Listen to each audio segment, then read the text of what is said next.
Okay, Hank, are we about ready to roll? I can't hear you anymore because you're on mute. I'm not on mute anymore. Oh, Yeah, you're ready not? when you Okay, are. I think we're all ready. Okay, why don't we get started since it's a little after 7. Thank you everyone for being here tonight and welcome to our third community conversation in this series around gender disparities in the pandemic, with tonight's focus on the workplace and employment. We're so glad you're here, and we're really pleased to be able to offer Spanish language interpretation tonight.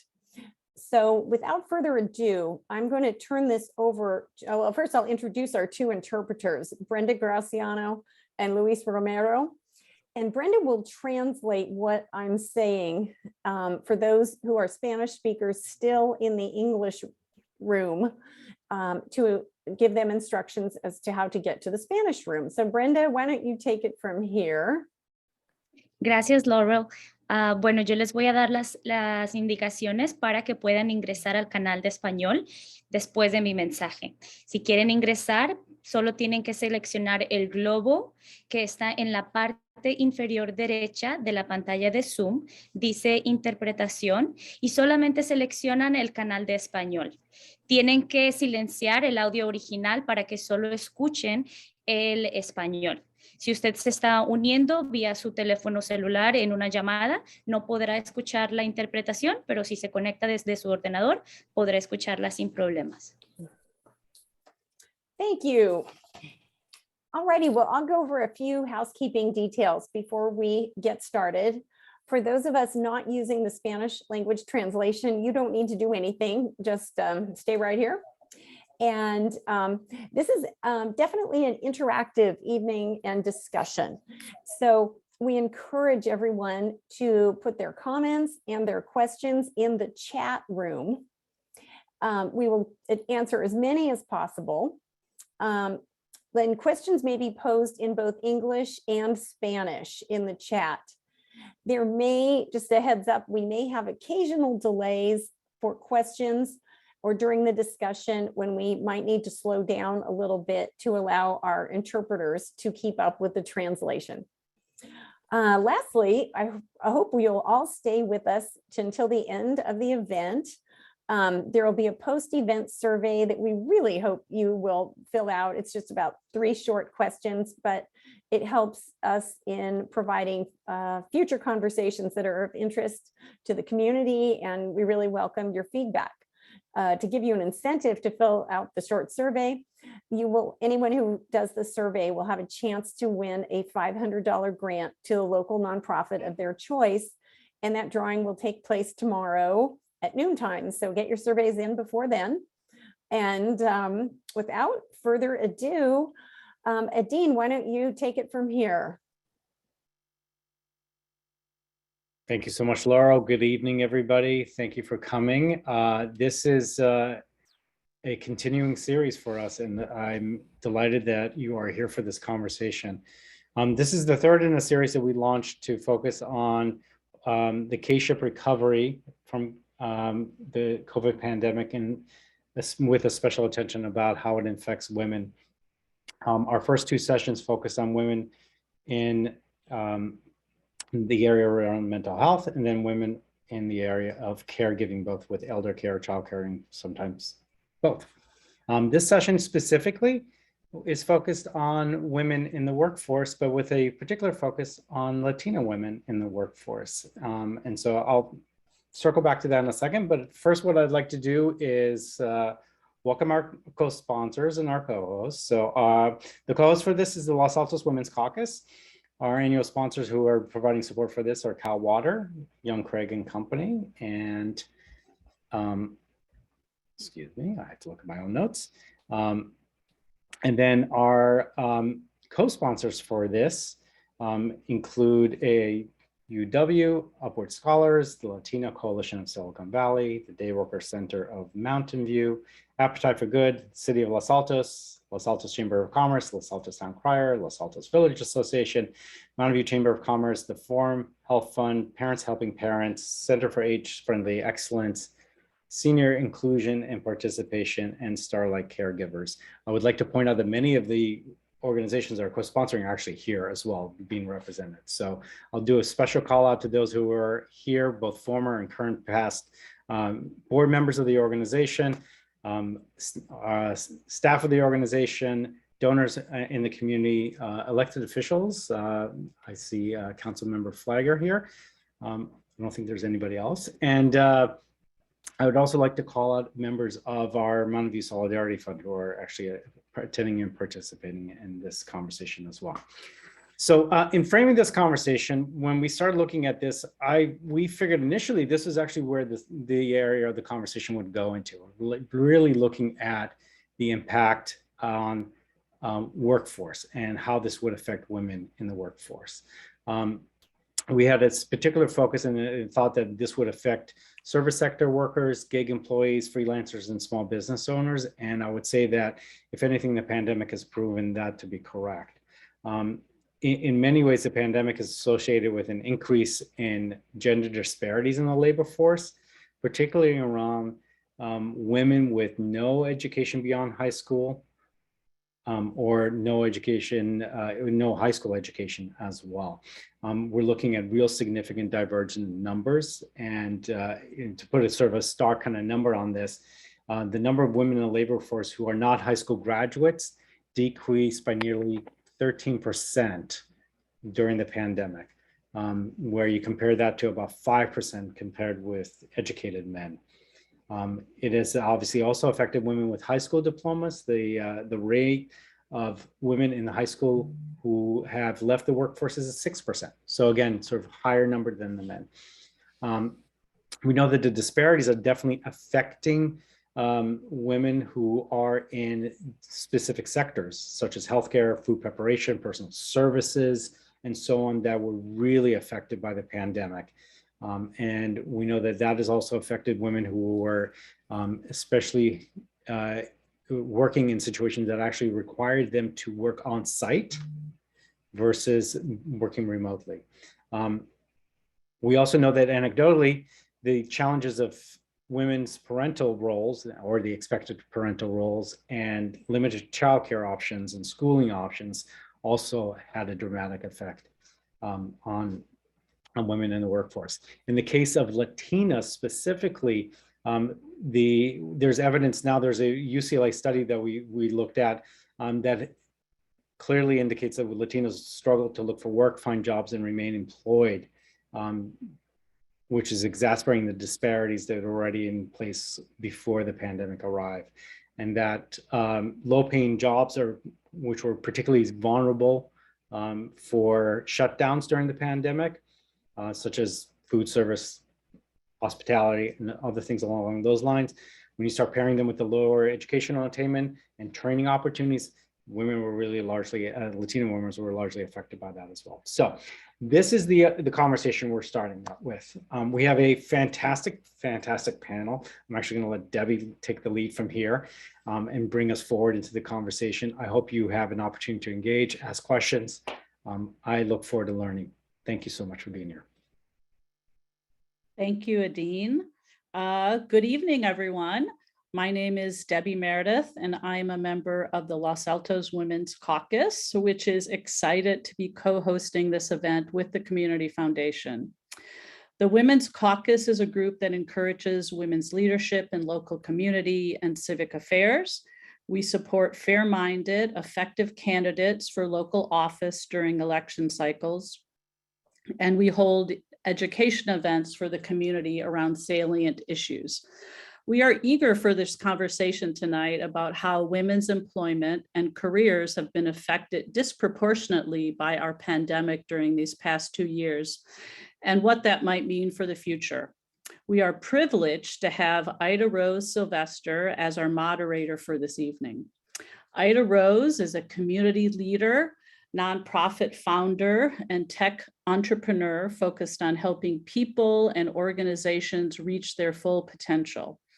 She is the vice chair of Mountain View's Human Relations Commission, fighting for equity in the community.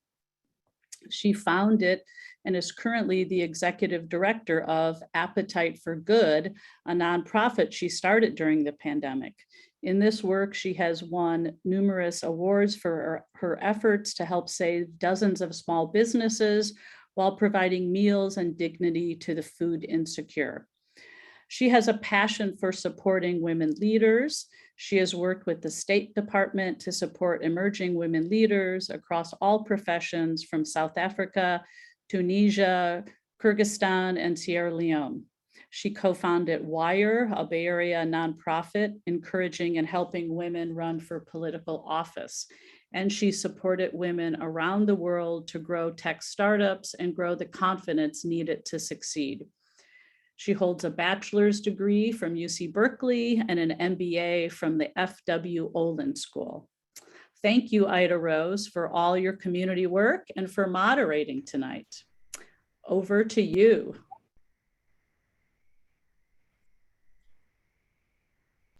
Thank you very much, Debbie, for the phenomenal introduction. Let's hope I live up to some of the hype. So first of all, I just want to start out by saying thank you all for being here tonight. If I've noticed anything about the community, we are all exhausted. As the pandemic rages on, as war rages on, as uncertainty continues, pretty much everyone is out of steam. But you all keep showing up. It's a testament to your concern about the community and your desire for a better future. So thank you all. I am honored to be joined by three amazing panelists who are incredible female leaders and advocates for all workers, especially Latinas. Our speakers have all served the community tirelessly during the pandemic, especially in supporting those who do essential work, and thereby have supported all of us. So let's give them a moment of gratitude before we start. Thank you all. In this moment, we'll have a chance to reflect on the impact of the pandemic on all workers, particularly women, particularly Latinas. This moment is not just an opportunity to discuss what went wrong, but an opportunity to have newfound gratitude for our workers and think about the ways that employers, policymakers, and all of us can improve the lives of workers going forward. So we'll focus on that today, how we go from today's challenges to a better tomorrow. Next, I will briefly introduce all of the speakers one at a time and have each of them provide their own detailed introduction. So along with telling us who you are and what you do, I'd like you to answer one question. What gives you inspiration to start your work every day? So without further ado, Maria Maraquin, Executive Director of the Day Worker Center of Mountain View. Can you please introduce yourself? Absolutely. So thank you so much for this opportunity, your kind words, and be an inspiration just for start my day. So all of you, dear warriors, are inspiration for myself personally and for my community. So that is a really bright way to start my day. So I am, as you said, working with the day laborers and domestic workers. I'm a former domestic worker, so I know I have firsthand the experience and the wisdom to share with you today. So I'm going to be talking as a really experienced person on this pain. So thank you for the opportunity. Gracias, Maria. Thank you. Next, Dr. Linda Prieto, the Executive Director of Upward Scholars. Can you please introduce yourself?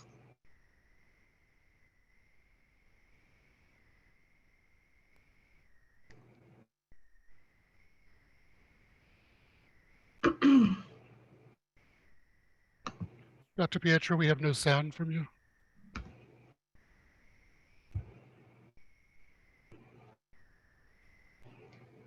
Ida, Rose, can we go to Gabrielle till you can figure out what's Yes, I was just about to go to Gabriela Chavez Lopez, the founding director of Latina Coalition of Silicon Valley. If you could please introduce yourself, Gabriela. Yes. Good evening, everyone. Thank you so much for this very generous invitation.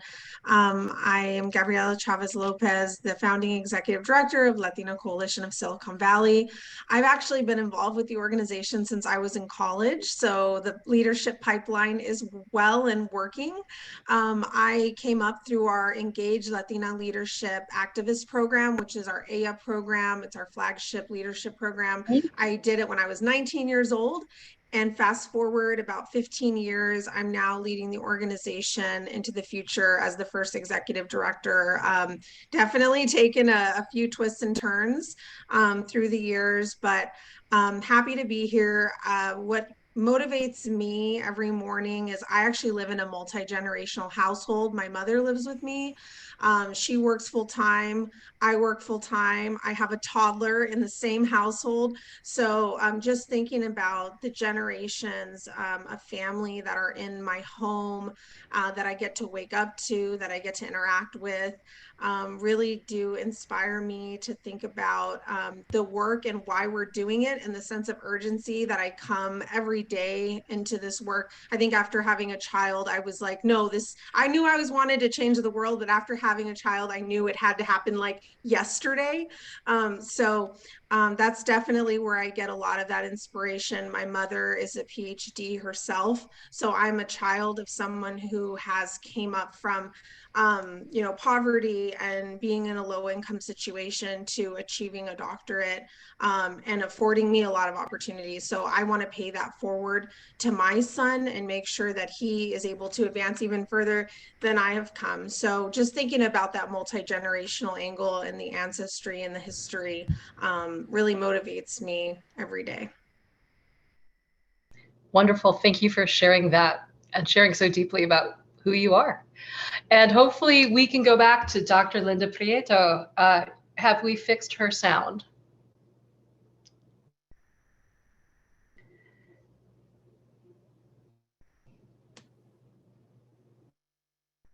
Uh-oh.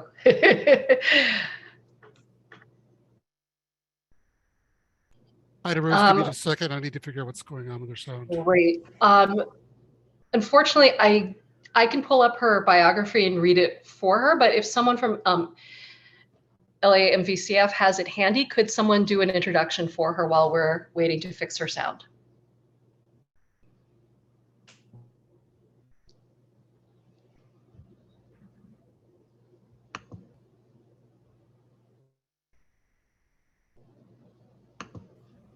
Hank, we believe Linda is still an interpretation or an interpreter. Is that what? Oh gosh. That would explain a lot. So if we can toggle that. So Luis, I'm going to turn you off for a second.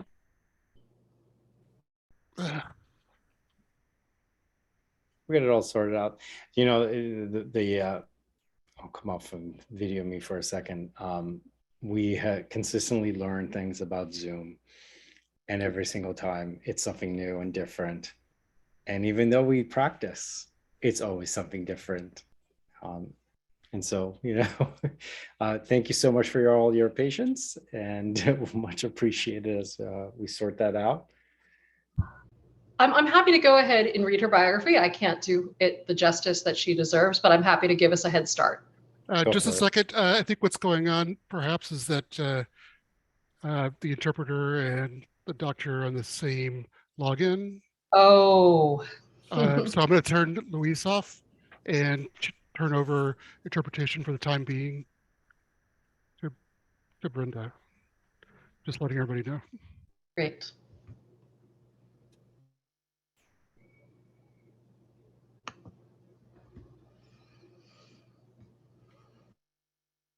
Go ahead, Ida Rose. Why don't you actually go ahead and read the bio? What are we doing next? I'll let her jump in about her inspiration. Dr. Linda Prieto is the executive director of Upward Scholars. As the daughter of immigrants who left Mexico to give their children a better life, Linda grew up working in the agricultural fields of the central San Joaquin Valley in California, but her heart was in the classroom. Oh, feel free to take over. That was perfect, Ida. Thank you, everybody, for your patience. Yeah, so when we weren't in school, my siblings and I were working in the fields alongside our family in the central San Joaquin Valley.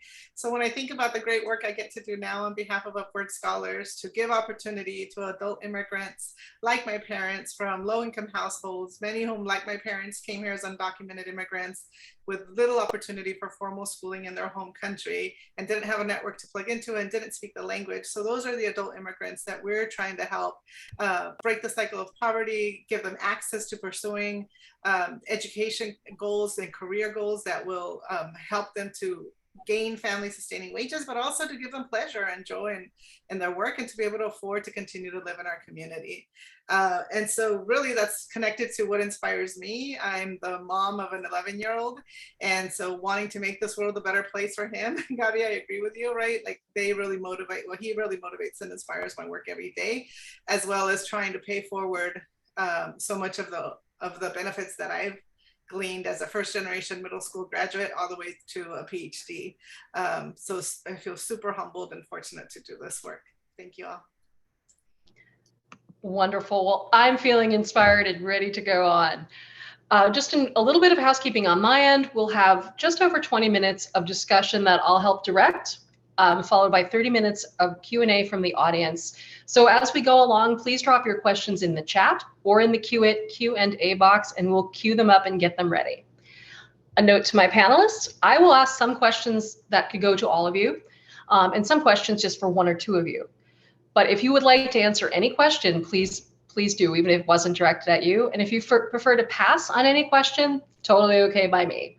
A note on my style, I encourage you to engage with each other, to ask questions or follow up from each other to make this as conversational as possible as Zoom allows. And you can even ask me questions and engage me and challenge me too. I would love that. So we're going to come at this from a variety of lenses, but let's start looking at the impact of the pandemic, particularly on women. So my first question, and this is for everybody who would like to answer, what are the stresses and constraints facing female workers, particularly Latinas, that you would like the audience to understand? And the other part of the question is, what is the one thing you're hearing most from female workers, especially Latinas, about the impact of the pandemic on them personally and professionally that you think they would like us to know? Anyone can start. I'll go ahead and start. I think for us, the mission of our organization, we talk about helping students move up the economic ladder.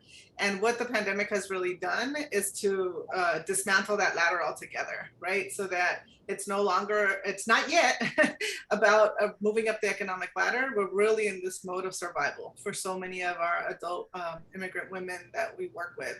And so the lasting impact of having lost a job, the lasting impact of having gotten sick, having had somebody in their family sick, having to be at home in really close quarters with so many people. So if somebody else got sick, then they got sick, trying to navigate their own knowledge of Zoom for their community college classes as their children were trying to navigate Zoom, increased domestic violence incidents that we had reported to us that then we found help for with other agencies, as well as family losses altogether, whether that was here locally or internationally with their families abroad as well. So that's been some of the stresses and constraints that the women in our program have faced. And then I'm not sure I caught the last question, but if somebody else would love to chime in, that'd be great.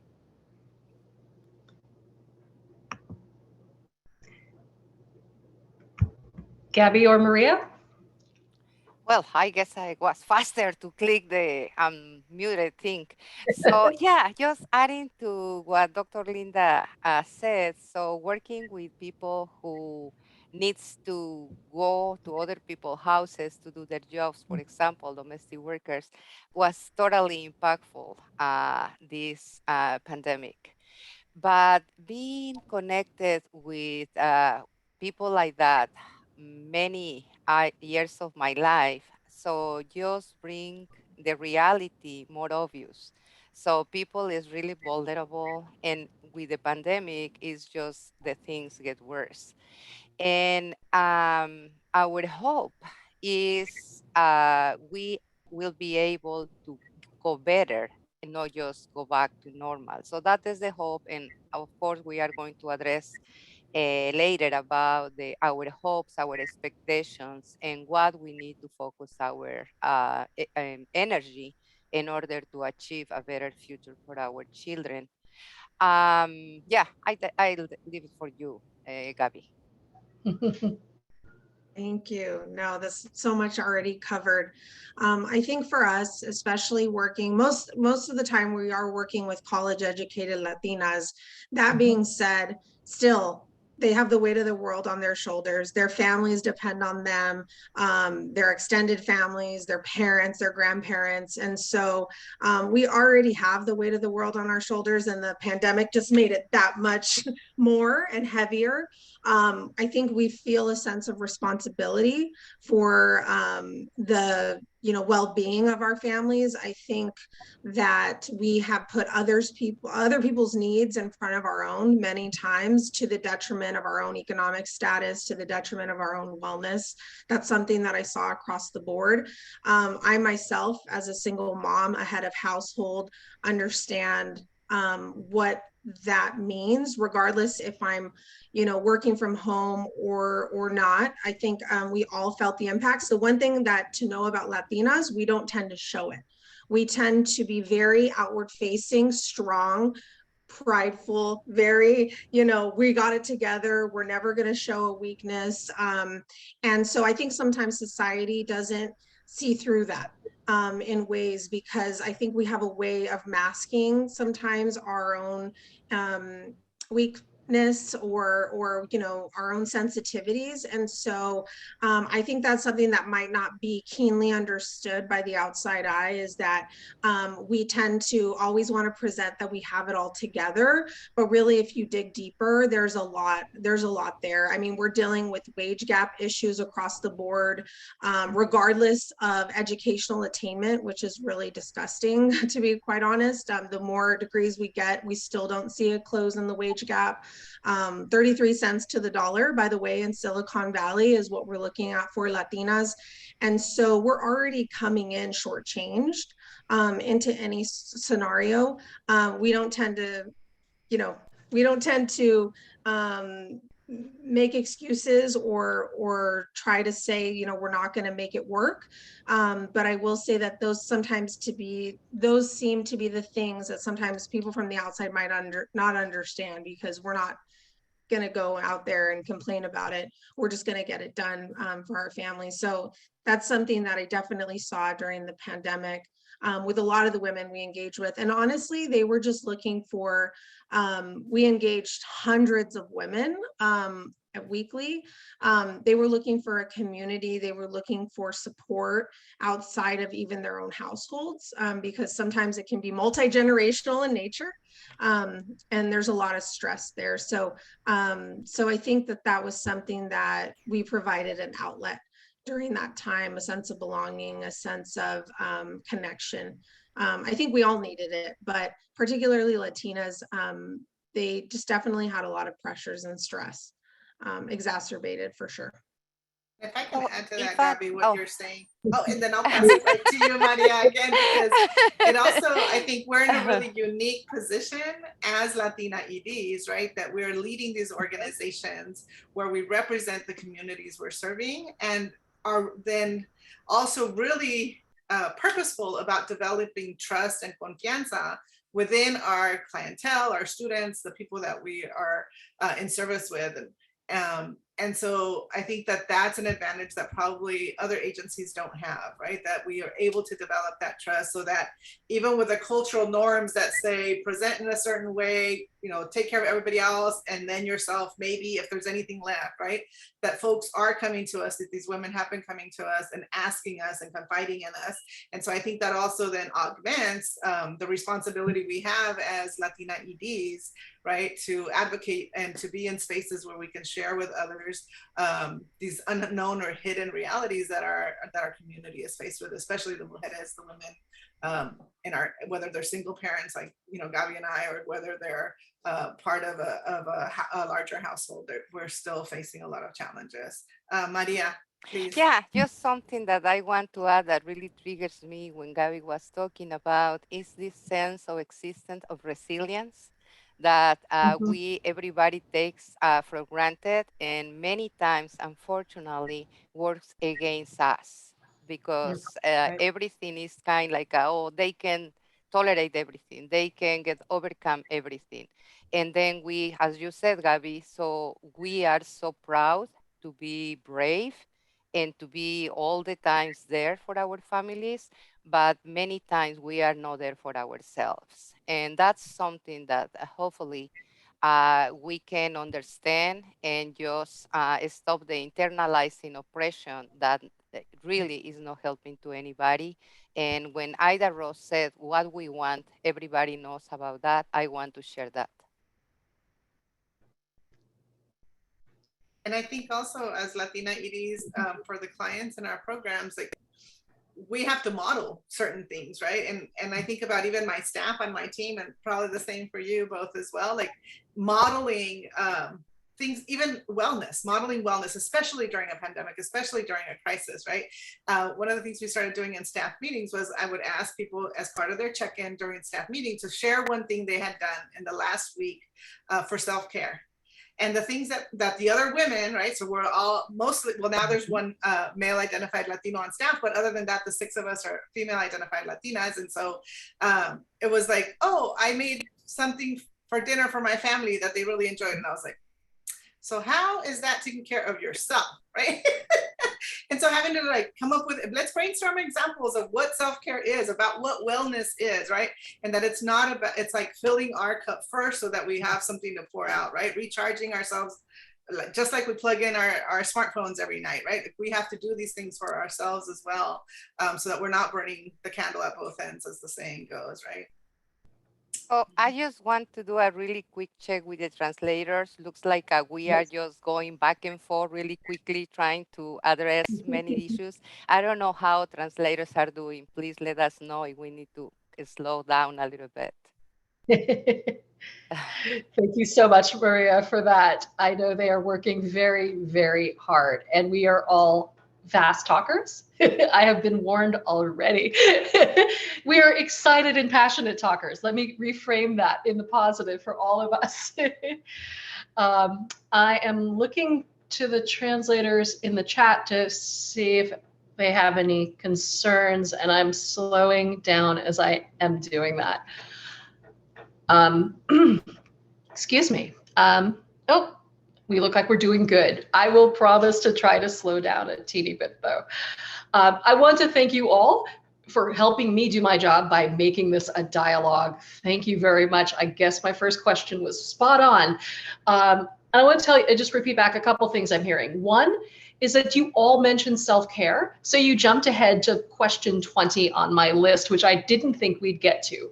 I really like challenging women and others who work in very challenging fields to actually talk about how to take care of self. As we don't take care of ourselves, we can't take care of others. And we as women are always pressured to do more for everyone else first. So thank you for daylighting that in this conversation today. Thank you. I'm also hearing a lot of comments that the pandemic is hopefully daylighting some of the challenges that workers are facing, female workers, Latinas are facing. So that will lead me on to my some of my next questions. So we're daylighting a bunch of very challenging issues. Are workers, especially women, gaining any power or leverage in the pandemic due to their essential nature, due to the labor shortage, or to other factors? Are you seeing any positive changes where women are gaining power? So Question for all. yeah, let me just go first, just trying to go back a little bit about the self-care. So I believe it's something really cultural about Latinos, like we really find healing in community. So it's like self-care is more a lot be with your community and have a conversations and have a meal together. So that's something really nice. And I really encourage you to do it because it's something that we can share with you. It's really, really works, really, really works well. So getting back to the power part. So it's really a kind of interesting question because I don't think so. Besides the billionaires, getting power during the pandemic was something real and realistic. So, and I just want to leave that for my colleagues. Yeah, I would agree because I feel like, especially for if we go back to the domestic worker population, right? When the pandemic first started and everybody was asked to stay at home, right? There was no guarantee that any of their employers were going to continue to pay them, right? Like sometimes I would hear from people, oh yeah, I'm still paying my hairdresser, even though I can't get my hair done. I never heard that about domestic workers, right? And so, or providing childcare. Oh, well, now I'm home, so I don't need you to come provide childcare. My child is here, I'm here, I'm working from home, right? And so, even if they had like relationships for years and years with these same women, right? So that has been a really difficult thing then to come back from, right? To feel like you were so dispensable, you weren't considered essential. And so I would agree with Maria that I haven't seen a shift in power dynamics at all. Gabby, I don't know if you had anything to add to that from your experience also. I mean, I think because I am working with a different population in terms of they are college educated Latinas. A lot of them are working remotely. I definitely have seen a little bit more of that power being embraced, whether it be through, remote work and the flexibility that it does pose for a lot of the women that we work with. I mean, and me myself included, I think also the opportunity to have more options in employers because you can apply to companies that are in different places and things like that. There's a lot more flexibility there. But I think the challenges still exist. But I do think that with most of the women that we are working with do work remotely. So there is a little bit more flexibility, I think, that comes along with that. But other than that, I mean, I think that's probably the only thing that comes across. I will say also around the mental health resources and wellness. I know a lot of like nonprofits, because we do have a lot of women who work in nonprofits and work in government. They have had expanded mental health resources available to them, and a lot of like online or free or things like that. I will say that during the pandemic, you have seen a lot more of that stigma being challenged around receiving or seeking mental health services. And so that is a shift. And I think that's very powerful. When you're taking care of your mental health and you have a therapist and you have access to those resources, even at your nonprofit, that's very empowering and that's very encouraging, right? Going through kind of this traumatic event. I will say that I think that has a good influence on workers in that sense. But again, we're kind of working with a different population, so that might be unique to remote work. And I would add that in talking about mental health, also one of the things that we did in-house, because there were, again, these increases in domestic violence or increases in suicidality from the children of our students, right? So we started to have what I call plática entre familias. So sort of these conversations amongst family, if you will. And I started them in November of 2020, and they're on Friday nights, one Friday out of the month. Actually, this Friday is going to be one. We start at 6:30 and we schedule for an hour, but we've never gone for just an hour. And so this has been a really important space for me to carve out as the executive director of the org, to be able to publicize to our students to say, anyone who wants to come, jump on Zoom with me. I'll be here. I'll listen to you, the good, the bad, the ugly. Come tell me everything. so that then I can be informed and I can think about what else our organization might do to continue to support you. So it's really become a spiritual and emotional support group. Even though our students are going to community college to learn English, etc., this particular space is all done in Spanish because I don't want language to be a barrier, right? I want people to be able to express the joys and the difficulties of their lives during the pandemic in a language that they feel most comfortable in. And so I've even in April of last year brought on a bilingual bicultural chaplain. So we're not a religious organization, but asking the students in the group if they thought that would be beneficial and hearing from them directly telling me yes. Now the chaplain is also part of these meetings for us. In addition to that, the students are able to make a consultation one-on-one with him at any time, and their whole family can make a consultation with him at any time. And that's another gift from the organization to them, because we're really trying to provide holistic support for our community. And also the mental health industry doesn't always have the bilingual therapists that our community so very much needs. Laurel. Oh, hi, Ida. I just wanted to interrupt. I'm sorry to interrupt, but we have two questions posed in Spanish.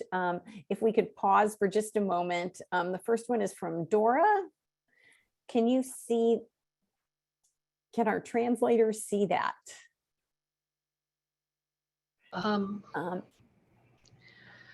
I think somebody has translated the two in the chat have been translated. I thought there was a question in Spanish in the chat side though, but that went by a while ago. Can we check if we have that one? I'm going to copy one from the Q&A, which is not Dora, but I will put it in the chat. And I think we have those in English now in our back channel, but we have a question. ¿Cómo se puede trabajar con? Oh, wait, we have that one translated too, I think. Yeah, and that is about the stigma, so about the mental health. And it's something that probably all of us are familiar with, that is no Latino, but probably is more prevailing in our community. Like we feel shame or embarrassed about to say like emotionally instability. How we can work about that is, in my mind, is just speaking up and said like, I need this help. The same like we have a physical pain. Also, we can talk freely about emotional pain. And that is the way that only speaking the things or just facing the things, we can address it. And it's no shame of that. So some of us are better equipped than other ones for different tasks, right? So it's kind of, and getting a little back on the conversation about the difference between the disparities, even during the pandemic, between the women. It's kind of like different jobs have different treats or treatments. So, and I know Sherry share, like she pays their domestic workers, so good for her, but it's not really common, right? So there's something that mostly women have been suffering through the pandemic, and it's something that we need to call the attention to, because that is kind of the essential workers show up, and the conversation that was really romantic and passionately about that, but just a touch of reality. The essential workers is no such thing. So it's essential jobs, and workers, all of us are essential. So that's something that probably the framing has been kind of misleading, and probably paying a little more attention would be very helpful for all of us. Maria, if I may, I was actually going to ask you a question about essential workers. I'll come back to mental health, because I think this is going to be a multi-channel conversation. It's interactive. It's all related, so that makes perfect sense. We've talked a lot about essential workers, like you just said. In your mind, what is the definition of an essential worker, and how has that definition changed? Will we value essential workers more post-pandemic? Why or why not? Well, as I tried to explain before, I believe it was a little bit romanticizing about the essential working. Yes. But all the workers, all the work are essential. In the world that we live, every little thing is essential for just to succeed in the way that we do every single day. And probably change a little bit, like the cashiers now become essential because now we realize, like without cashiers, we are not able to get our groceries, maybe the drivers is really an essential work now, that before we never realized that, right?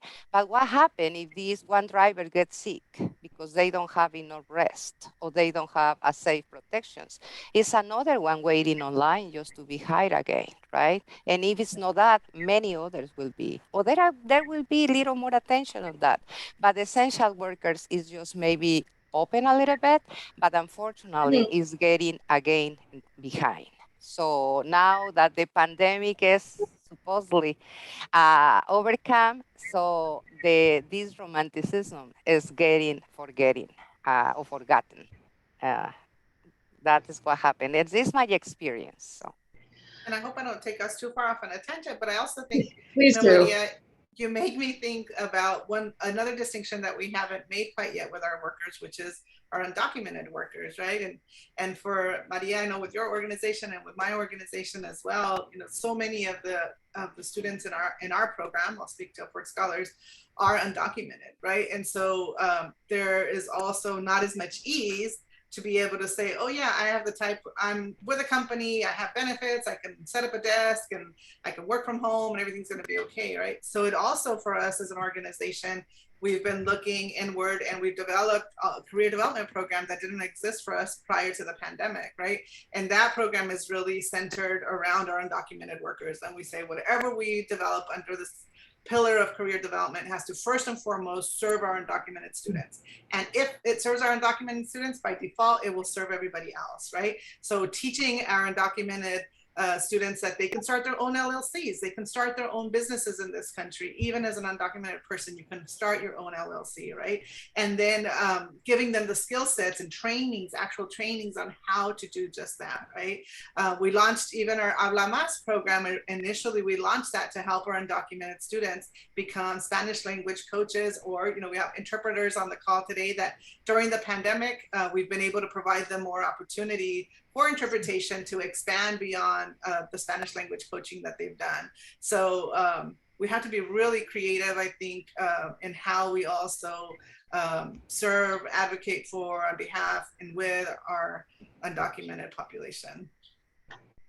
So good thing is for labor laws that is not relevant. The status, the legal status is not relevant. It's just one thing that they don't qualify, but it's always important. And at the Day Worker Center, we don't ask for legal status. So everybody is treated equally. We don't care about legal status there. So that is really important just to emphasize here. A very good point, Maria. Gabby, did you want to address the essential worker question, or shall we move back to mental health? No, I saw a question in the chat around identifying therapists that are BIPOC or have the experience, right, of the clients. And so one of the most actually attended events that we did during the pandemic was we brought on 7 Latina therapists to talk about what their clients were facing, what they were doing. So I think there's an exposure piece as well, because to say that there's no BIPOC therapists is like ridiculous. We have plenty of Black and Indigenous and Latina and Asian, and but you just have to know where to go. And so I know for our community, there's a website called Latinx Therapy, who was founded by Dr. Adriana Rodriguez. And she founded that organization, and it's like a list of just all of these folks that identify. And then you also have to address that there's intersections, right? There's LGBTQ focused Latinx therapists. There's that can really identify with the experiences of clients. And I think that it's not enough to say we can't find them, because you have organizations that represent all of these different groups that are out there, similar to ours, similar to all of our organizations, where, you know, we have these resources, we have connections to professionals, and then we can, you know, connect people to different resources that are out there. So I think that there's definite, when doing therapy, I mean, I'm speaking for myself because I've benefited and I've been, you know, in therapy, and I like to say that as much as possible, because as a leader, I think it's prepared me. As a mother, it's prepared me for life, equipped with the tools to take on all that I take on every day.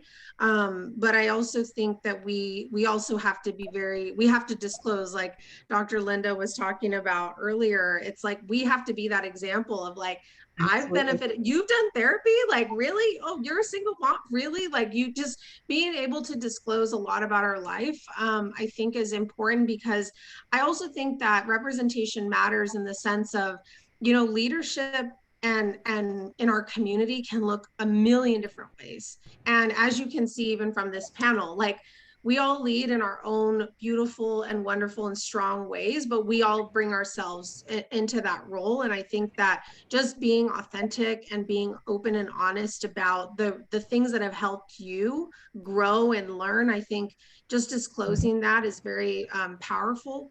And so, you know, just going back to self-care, I think that we have to be honest with each other as comadres, as colleagues, as people. And I think that's the one thing that the pandemic has really done for us, is taking down that wall and that barrier of like the professional and then the personal, right? It's like, it's kind of now like, if I took away my Zoom screen, like, you're going to see my life right behind me. You're going to hear my son screaming. You're going to hear me yelling at my mom because I accidentally didn't take myself off mute. The fire alarm's going off in the middle of the panel. These are real things that happen in my house, because it's just like, but this is life. And I think that that's the new norm of like, that we are bringing our full selves and our humanity into these spaces.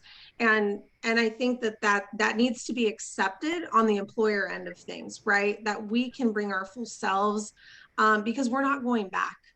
We're not going back. We really have to just like take on and adopt all of these new practices, you know, like we're doing in our own organizations, but also companies need to also be aware that like employees have different demands. They're not even expectations. These are demands from workers that they're saying like, you know, this is the new norm and this is what we've been doing. And I don't think we're going back. So we kind of have to look forward at that and what that looks like.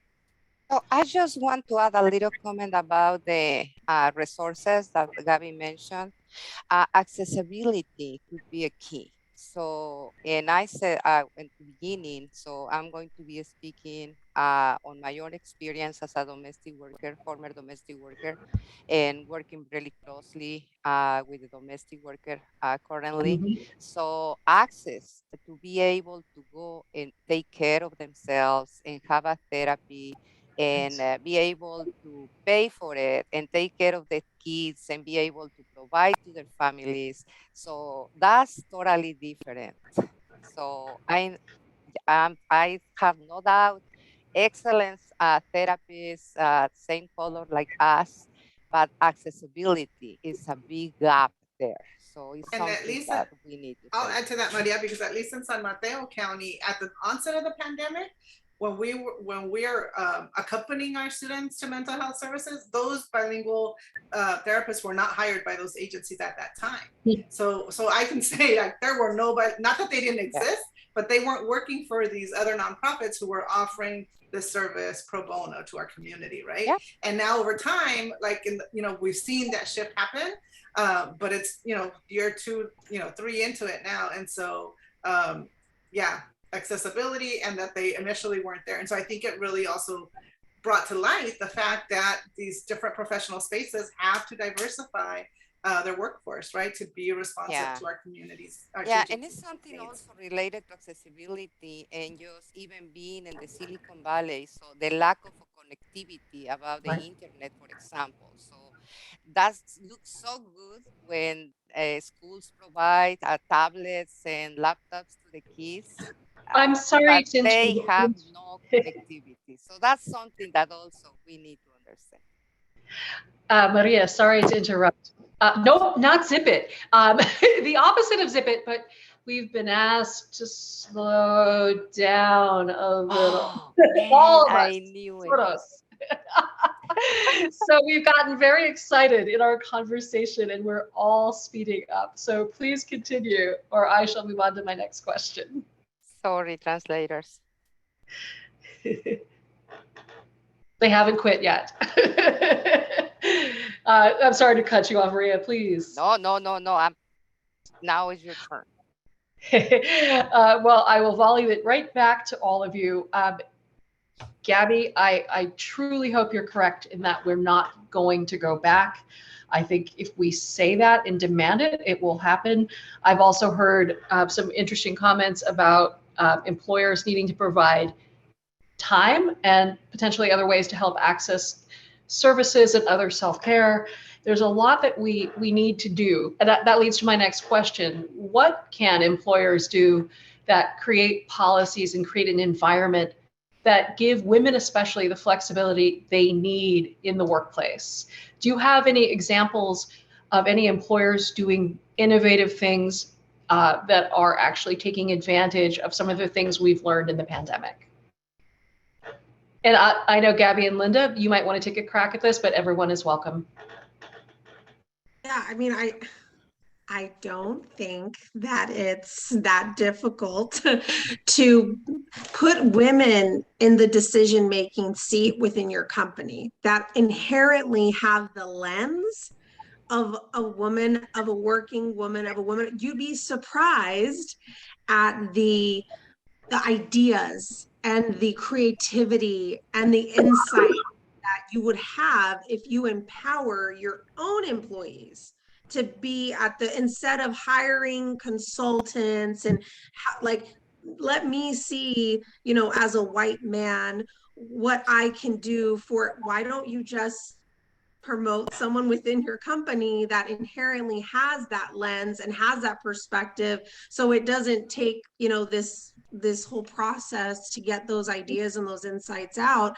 I mean, I think you'll be surprised at, or maybe not surprised at, what sort of you know, ideas can come from that. And I think that really comes from the trust that needs to be instilled into your employees of color, your employees that have lived experience, that are going through these trials and tribulations, I mean, every single day, and asking them what they think and putting them in the decision-making seat, giving them a seat at the table, and letting them determine for themselves and for others like them what would be best. And I think that, you know, having skin in the game and being a part of the process is also garners so much more respect than something being imposed upon Absolutely. you.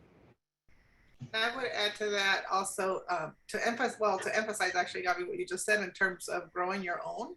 Like that model of grow your own is super important to me. You know, when I started in this role about 4 years ago, I was only full-time employee and a half-time student in the program providing support. And as of April 1 of this year, there are 7 full-time employees, 5 of which are either a current student in the program or an alumni of the program, right? So providing professional opportunities, right, that I can take somebody who was working at the Burger King in the airport as SFO or washing dishes for Facebook and bring them into professional opportunities within our own organization, right? And then develop flexible, whether they're leave policies or whether they're additional days for sick care, right? Personal day, because the pandemic has needed all of these things, right? And even finding childcare within the same organization, putting it on the WhatsApp if somebody is looking for childcare because they've got to go to an appointment, for example, last minute. So I completely agree with you, Gabby, that like being creative, giving more voice and more opportunity to speak up and help inform the decision making of your org or your company is super important. Yeah, Awesome. great point. So just a little add about priorities. So if we prioritize family, we really need to give that put into your business plan because it's the only way. So it's no other way. If you are only thinking about short time, planning is one thing, but I don't think so is like successful. If you really plan for successful future, you need to include priorities, family priorities, definitely. And then needs to be taking care of kids and have a special support because we are special. Yes, we are. Thank you. I just want to touch a base on my second part of my question. Are there any companies or employers you know of doing this well, giving women a seat at the table, helping involve women in decision making? Is anybody actually stepping up publicly to do this work? Or are we sending a message to everyone today that employers need to start stepping it up? Well, let me start again. So I'm not sure if I understood, but I believe in the nonprofit sector. So the EDs are predominantly women. So, Right. and that speak very loud. So who are the first responders in the crisis and what we are women there? So. Great. Good point. Anyone else have a thought about anyone doing this right, or should I move on to the next question? I think right before we move on, I would just say, yeah, maybe other companies need to look at what we're doing in the nonprofit sector. Nonprofits. And we can be that model. You can hire us to do consulting for you. You'll find it within your own org. And everyone knows how to reach you, right, Linda? We all know how to find you and ask you how we can buy your services to make all of our companies better. Is that correct? It's a good question. I just wanted to Sure. add to that really quick. Please. I think I see a lot of generosity to workers in companies that are obviously doing very well, like Google, like eBay, like all these great tech companies in Silicon Valley treat their employees very well, give them paternity leave. I mean, beyond even maternity. I mean, I have a lot of friends that get a lot of benefits, but it's almost like those companies that have all of these benefits that, like, I remember people getting unlimited vacation that, like, I'm like, do they need unlimited vacation? They're actually doing very well in life. Right. Like, it's almost like those that have these extended super benefits or like got $5,000 to set up an office at home are the ones that don't even really need it. So for me, there's like a mismatch in like who actually needs the extended and extensive benefits to where those that, and I'm not trying to harp on like the tech companies, but I also think it's like, what if we were to focus our attention on specific workers within our companies? And whether that be service or I know someone had a question about, those that might not have insurance, things like that. I mean, it's almost like those that have all these great benefits that are extensive to the sky and beyond almost don't even take advantage of it, and those that really need it don't have it. And so there seems to be a mismatch for me in Silicon Valley, and it's almost like, well, maybe asking the employees of all these great big tech companies, do you really want this? Or maybe you could like imagine trading your benefits with an essential worker and like actually opting into that, because I don't need unlimited vacation. I actually love like whatever. So like, I'm just putting like a crazy idea out there. Like, what if you could actually transfer your benefits to an essential worker or an essential employee or essential, I know we're kind of playing with terminology, but what if that was an option for folks to give up some of these paternal benefits to a nonprofit employee or to someone that's, a teacher or whatever, that's so Gabby, that actually reminds me of this great example that happened to us at the beginning of the pandemic. And it was done anonymously, so I don't want to give any names, but this woman who worked at this company was given a benefit that they could have up to X hundred of dollars to purchase fresh fruit from this particular vendor their company did business with. And so what she did was she bought these 5 boxes of produce with that gift that was given to her. And then she gifted it to 5 of our students in the program, right? And like, those were the folks who really needed that food, right? And she knew that. And she was like, my kids, my husband, we're okay. We're both working, right? Like, to let me give this to 5 of your students. And I was like, what a gift that was, right? Wish it could have happened like more and on an ongoing basis. But yeah, Maria. So I want to share also, so some people, when they start receiving the stimulus check, they go to the center and they donate it for the workers. Was really, really emotional moment to me. Yeah. But I don't think this is the way to go. I think needs to come for employers, needs to come for change the system.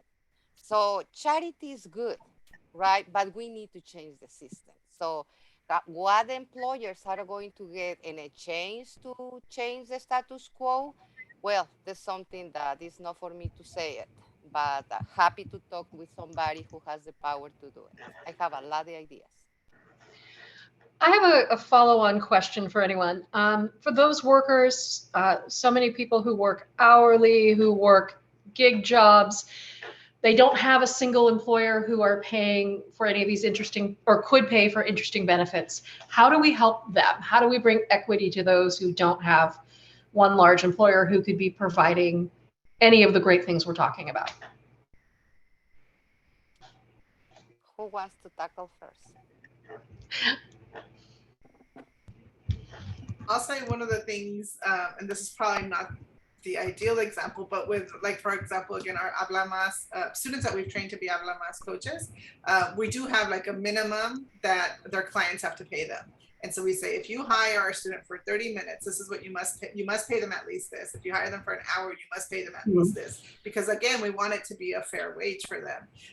And then when we're training the nannies in our program or childcare providers to become professional nannies, we also say, like, you need to negotiate this for salary, you need to negotiate this for benefits, and those benefits can include X, Y, and Z, right? Because not only are you now becoming a professional nanny, but you're bilingual and you're bicultural at least.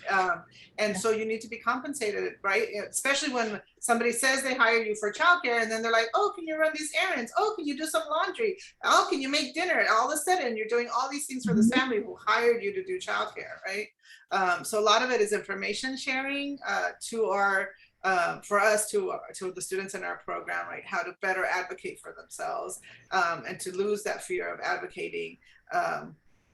But yeah. Yeah, other word I will use is organize them, right? So, yeah. Great. Thank you all for taking a crack at that very difficult question. I just want to remind our audience, we we are trying to fold in some of your questions as we go, but technically this part of the program is your time. And I think we've addressed virtually all the questions we've seen in the Q&A or in the chat. So I'll give everyone a moment to send over their questions. We are actually going to be out of time before you know it. So type fast so we can hear from you. I also just uplift what Dr. Linda was talking about regarding negotiation skills. I think that that's something that is very difficult culturally, to talk about money, to talk about demands, to negotiate our worth. I think it's an internal dialogue that needs to happen first. But there also needs to be some coaching around that, because at the end of the day, we are operating in a capitalist society. And so there's this kind of like place that we find ourselves with, training people how to operate within a system that was not set up for them to succeed, was meant to oppress them, but also liberate them in a sense of feeling like they can take control and power in their lives. And so I think that through negotiation, I think you can do and have a lot of those conversations. But I do think that it has to start with the confidence building around, like, honing in on like what those skills are, because the great thing about talents, and the bad thing, I guess, also, is that they're talents because they come easy to you and they seem so simple. But for the outsider, they might seem like an asset, right? That's something that's like, oh, but that's so great that you speak 2 languages. It's so amazing that you can do all of these different things. And so I think it's, for us, it's working with women to really to be able to identify their strengths and really negotiate their worth in a system that, again, is not necessarily set up for them to be able to negotiate and win, but also like at the end of the day, we're already coming in so shortchanged with the pay gap being what it is. So I think paying workers basic income at the very least, with some just basic, going to Maria's point around policy and kind of swimming upstream a bit. I think like that's where we're trying to get at, is not just trying to deal with the issue at hand, but also seeing like what is the issue higher upstream in terms of like what is causing this for folks to be paid so little for the same work and with the same credentials. And so I think that a lot of it is a lot of training. And so that's something that we definitely try to do and really try to emphasize with a lot of the Latinas that we're working with, because sometimes they're negotiating with multinational companies, right, that are gonna have expertise and have savvy, and they're gonna try to get the work for the least amount possible. And so we have to prepare them for kind of those upper management positions or positions where they feel like, I'm so lucky to be here. And we say, no, they're so lucky to have you. And that mindset has to shift. And I would say if there's anybody out on this call who would like to volunteer to do some of this with our organization, with our students in the program, we are always looking for volunteers who can come in and do like, mock interviews for our students, right? Who can look at a resume or a cover letter, who can help our student work through that, who could offer a negotiations workshop or training over Zoom, right? So there's many ways that you can get connected to the work that we're doing. Thank you for empowering us. Yeah, thank you. It's a wonderful organization. We are lucky to have close to us. So something that I also want to just triggers me is about this, if you are not college educated, your job is not valuable. And it's something that we believe it, unfortunately. And sometimes people goes to the center and request somebody with no skills for digging 8 hours. And it's like, seriously, you think it's no skills to do this for 8 hours? So that's something that is really, in some point, offensive. But if you don't take personally, because it's the best way, you need to understand that people really is ignorant about what skills and what strength is needing to perform some specific work. So Amen. how much skills you need to have, and patience and love to take care of kids that doesn't belong to you.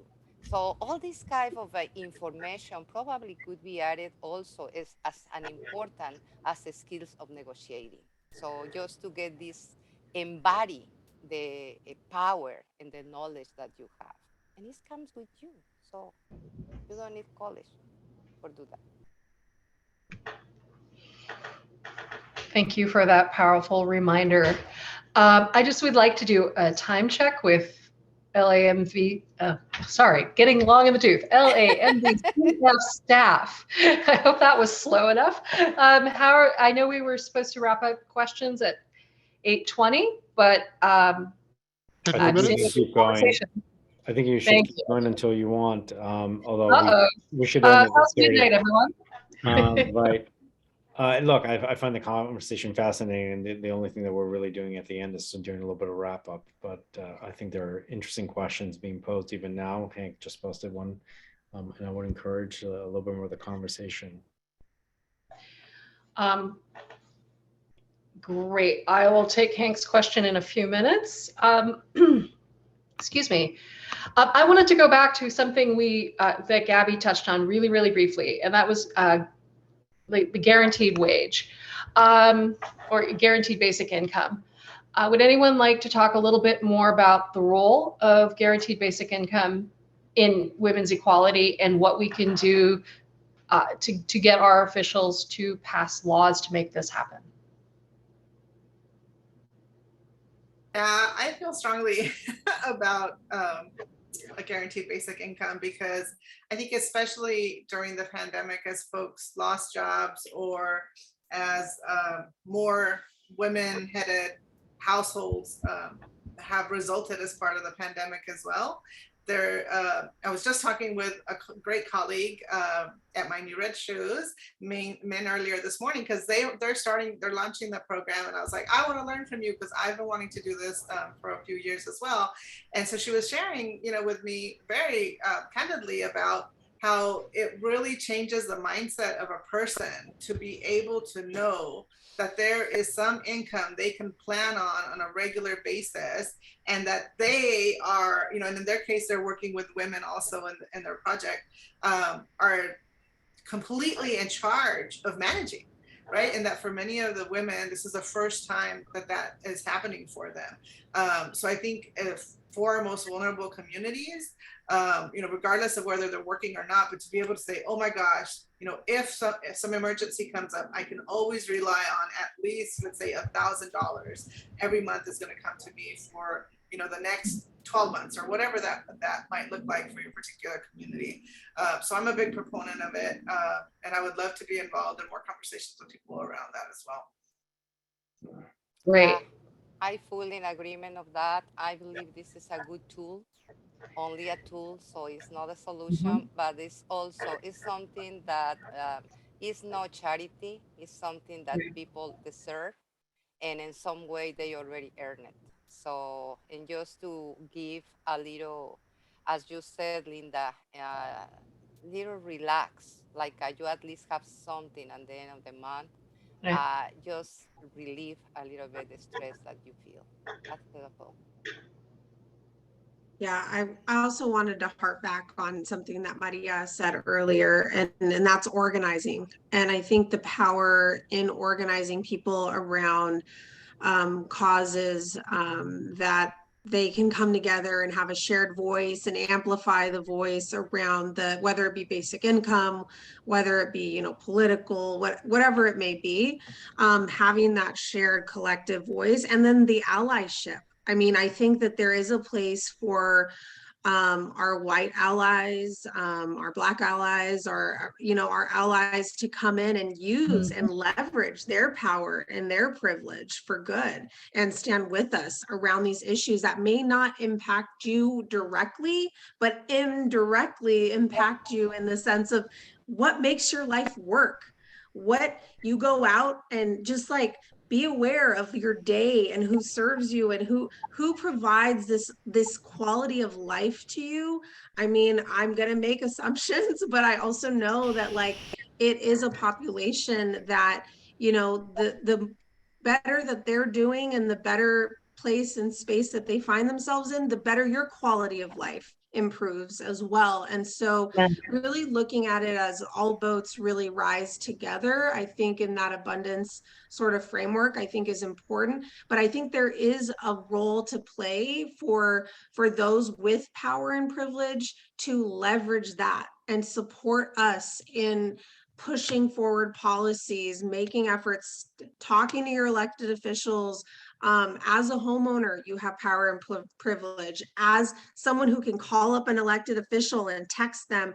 And I mean, I think I call out these very specific examples because I don't think sometimes we think we have power and privilege as a white presenting, I know I'm a white presenting Latina. I mean, there's certain powers and privileges that have to be called out, that we have to be aware of.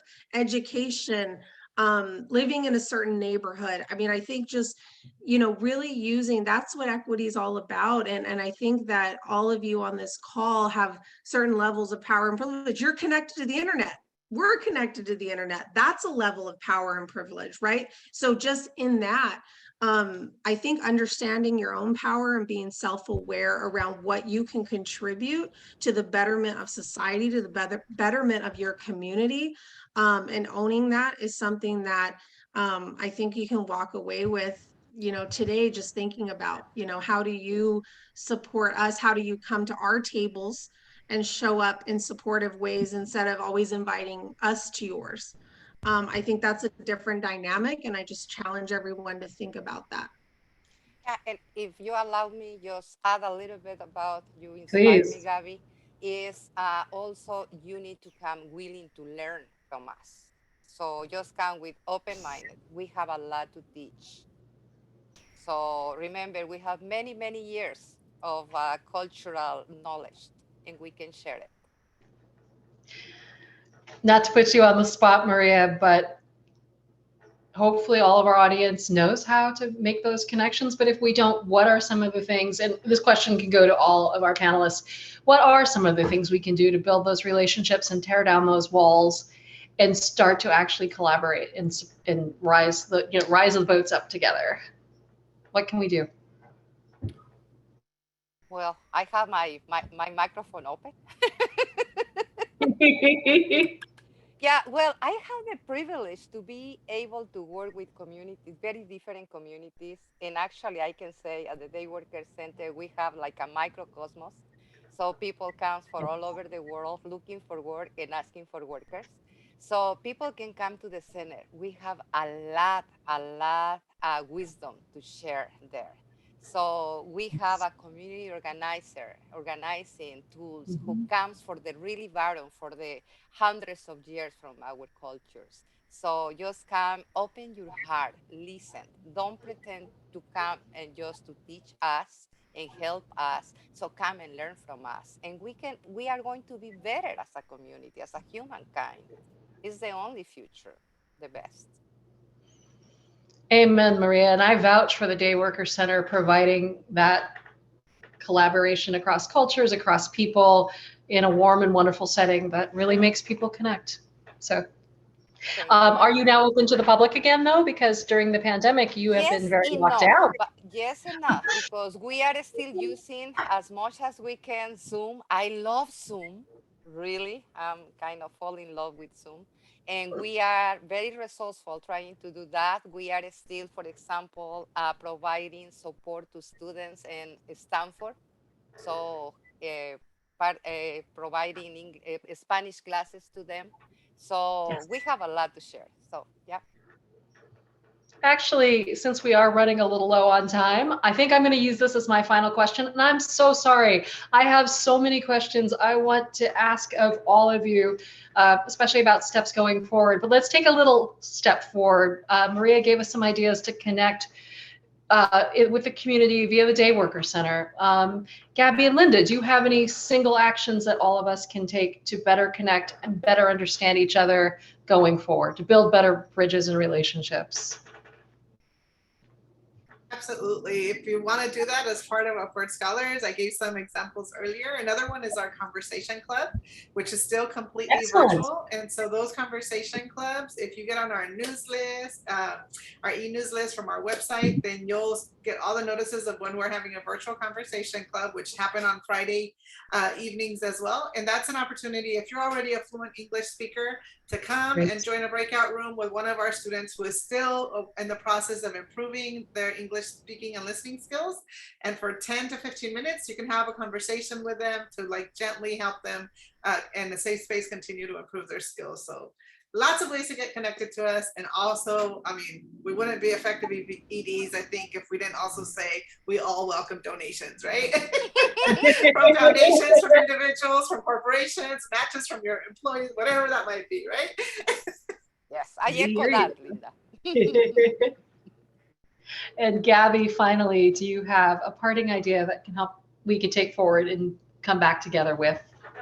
Yeah, no, I mean, reaching out, I think, and building that personal relationship is obviously always appreciated. Asking questions, asking, coming to events. I mean, I think a lot of our women are looking for job opportunities, mentors, mentees. I mean, it's always this symbiotic relationship, right? And if you're looking for talent, especially within our network, we have channels where we can post jobs or we can post opportunities where, you know, even that leg up, just having an in with somebody at a big company that can, you know, be an ally and be a supporter, a sponsor of some of our women, getting to know them. I mean, I think they've done all the right things. They're ambitious. They want to contribute to their community. They want to have high paying jobs. And so connecting with us on that level, and just coming. And I always think in person, now that we have that opportunity, we have a lot of in-person events. And so coming, socializing, becoming a member, we have ally membership on our website that you can, it's literally called ally membership for those that don't identify as Latinas. And some of our largest contributors and some of our members that are most engaged are men, because in many ways I think they identify with either being raised by a woman and they believe in women empowerment, they believe in really investing in women, and so we welcome that allyship. But it just definitely needs to come from all sources and opening doors. I tell my mentors who, you know, are white males and they're, you know, sometimes get nervous about what can I do to help? I'm like, just introduce me, just make the introduction, open the door. And they're like, that's it. I'm like, yeah, that's some, you know, I'll take it from there. I'm pretty good. Like, I got it. But you know, just asking for what you need. I mean, I think that that's something that that we need a lot more of. And we're not scary, and we just want to, you know, contribute and add value anywhere we go. And so, you know, hire Latina. I'll just put it there. One last thing I want to add to that also is just in general, when you want to be more, you know, involved in your community, look at service workers in the eyes, like look at them in the face, like pause, say hello, right? Like if you're in a place that asks for a tip, like, and if you can tip a little bit more, like tip a little bit more, right? Like, but I think it's really helping people who day in and day out feel so invisible in this country to like pause and acknowledge them and smile and say hello, can mean so much. So I encourage all of us to do that as well. Oh, can I add one thing? One thing I just like, this is a simple thing. Remove the bachelor requirement out of your job postings, because we self-select sometimes. And unless it is required, to Maria's point, unless that degree is super critical to what is essential for that job, please remove the bachelor degree requirement if it's not needed. Because sometimes experience is so much better. I've hired all types of people, and just really reflect on that. I think the bachelor degree requirement, I mean, people run companies in Silicon Valley that don't have bachelor's degrees. Like, let's get over it. Let's just move forward and let's hire people for the skills that they bring. Amen. Amen. Amen. It's a major equity issue to require people to have bachelor's degrees. So thank you all. I know I'm going to get the wave off, or something's just going to end. I will say just a few words before turning it back over to Adine. I want to thank everybody involved in this conversation tonight. Absolutely, our panelists who've shared from their heart, their soul, their mind, have shared so much of their lived experience here tonight. If we were in person, I'd give you a standing ovation. From here, it's not really as impressive. Thank you so much for the work you do and will continue to do in our communities. I want to thank all of our participants, attendees, for staying on so long. You've been patient, you've had great questions, you've been there for this conversation the whole time. I just want to encourage you to think of one thing you've really learned or really hit home in the heart before you leave this conversation. Take that one idea home with you, or keep it with you tonight, share it with your friends and your family, share it with people tomorrow. Keep this conversation going by being our messengers out into the world. And again, thank you all. Adine or the foundation, over to you. Thank you. You're an amazing group. I could keep listening. So I will acknowledge and applaud. There's so much deep meaning into what the comments and suggestions you made, and I took notes. while also trying following chat and so on. So they're a little haphazard, but we will get out a summary out of this and send that out to those who were intended. We will also provide the recordings of this, both hopefully in English and in Spanish, for those who could attend and could not attend. And then proceed to continue to find I don't know how to pronounce this word. Mutual work together in making this happen. I will ask our interpreters, Brenda and Luis, if they want to come off of interpretation, just so we can acknowledge your support as well. También Luis por sus there we go, Luis, you're no longer translating. Linda. And Brenda, I just want to acknowledge you. Thank you so much for all the work. I'm speaking slowly intentionally. And then Hank, if you don't mind throwing the survey one more time into the chat for those of you who are here. We are asking people for feedback. We really actually do take the feedback. That's how this session was actually conceived. We got feedback from session number 2, which helped us understand what we could do better. So please participate in the survey. We actually will, if you actually participate by the close of it tomorrow, Hank just posted it. One person will get selected to make a $500 grant to a local nonprofit, and we will go from there. Thank you again. I will stay on here for a little bit, but I will bring us to a close at this point. Thank you so much, Hank. And Naja, please stop your recording. Hank, please stop your recording.